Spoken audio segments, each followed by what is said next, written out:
This is part 10 of my series on what went wrong with the managing the coronavirus pandemic.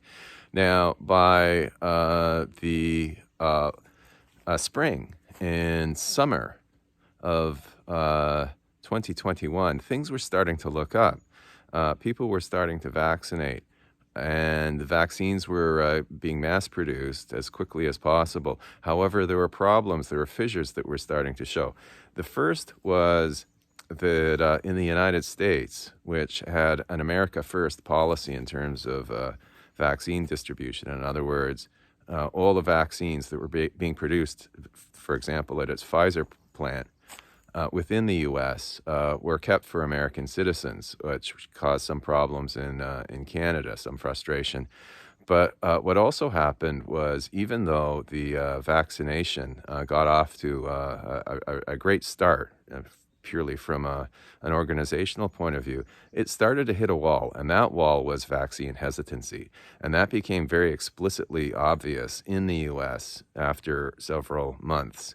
And it was sometimes along party lines as well, with Republicans being much more vaccine hesitant than Democrats. In Canada, that problem seemed more latent, but it started to emerge as well, led by people like Maxime Bernier of the People's Party, whatever it is, and Ezra Levant and so forth, sort of right-wing populists.